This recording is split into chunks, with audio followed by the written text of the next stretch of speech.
1,000 plus faculty, 600 plus PhD, industry-driven skilling, KL, deemed to be university.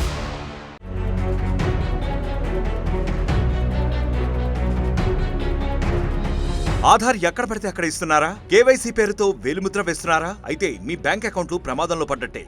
ఎందుకంటే మీ ప్రమేయం లేకుండానే మీ ఖాతాలు ఖాళీ చేస్తారు. మీ కష్టార్జితం కాకుల పాలవుతుంది. ఆధార్ ప్లస్ థంబ్ ఇంప్రెషన్ ఇచ్చి డబ్బులు తీసుకోవడం అనే ఏఈపీఎస్ సిస్టంతో మాయగాళ్లు సరికొత్త స్కామ్ కి తెరతీశారు. అసలు ఈ ఆధార్ ఎనేబుల్ పేమెంట్ సిస్టమ్ పైనే ఇప్పుడు అనుమానాలు పెద్దవవుతున్నాయి.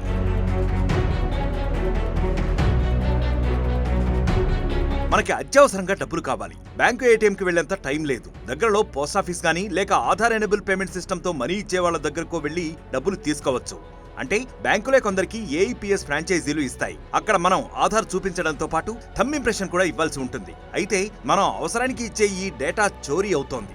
మన వేలిముద్రని తస్కరించి తర్వాత మన అనుమతి లేకుండానే డబ్బులు కొల్లగొడుతున్నారు కొందరు. అంటే మన వేలితో మనకన్నే పొడవడం అన్నమాట. ఇక్కడ ఏఈపీఎస్ లోనే మన ఆధార్ వేలిముద్ర ఇవ్వక్కర్లేదు. కేవైసీ కోసమో రేషన్ షాపులోనో రిజిస్ట్రేషన్ ఆఫీసుల్లోనో ఇచ్చే డేటాని చోరీ చేసి ఆధార్ ఎనేబుల్ పేమెంట్ సిస్టమ్ ద్వారా డబ్బులు కొల్లగొడుతున్నారు కేటుగాళ్లు.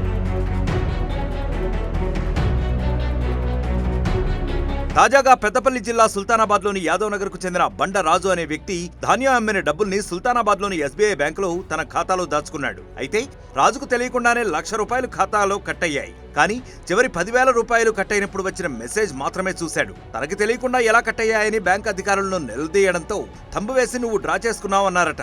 తాను కష్టపడి సంపాదించిన మొత్తం ₹1,00,000 కట్టయినట్లు తెలియడంతో రాజు ఒక్కసారిగా అవాక్కయ్యాడు. అయితే తన ప్రమేయం లేకుండానే డబ్బులు కట్టయ్యాయని చెప్పినా బ్యాంక్ అధికారులు పట్టించుకోలేదు.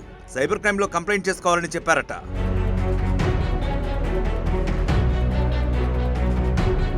తాను ఇప్పటివరకు ఎప్పుడూ ఆధార్ ఇచ్చి డబ్బులు తీసుకోలేదంటున్నారు రాజు. మరి తన డేటా చోరీ ఎలా అయింది? రేషన్ షాప్ నుంచి రాజు డేటా తస్కరించారా లేక రిజిస్ట్రేషన్ ఆఫీసులో దొంగలున్నారా? ఆధార్ డేటా చోరీపై ఇప్పటికే ఎన్నోసార్లు ఫిర్యాదులు వచ్చినా ప్రభుత్వాలు నిమ్మకి నీరెత్తినట్లు ఉండడం వల్లే అక్రమార్కులు చెలరేగిపోతున్నారు. రాజులాగే ఎంతో మంది కష్టార్జితం ఈ దొంగల పాలవుతోంది. అసలు ఈ స్థాయిలో ఆధార్ వేలిముద్రల డేటా తస్కరిస్తున్నా అటు ప్రభుత్వం గానీ ఇటు బ్యాంకులు గానీ పట్టించుకోకపోవడంతో ఇంకెవరికి చెప్పుకోవాలో అర్థం కాక తలలు పట్టుకుంటున్నారు సామాన్యులు.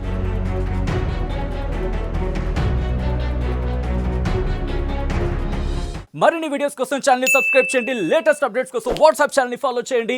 అండ్ లింక్ డిస్క్రిప్షన్ లో ఉంది.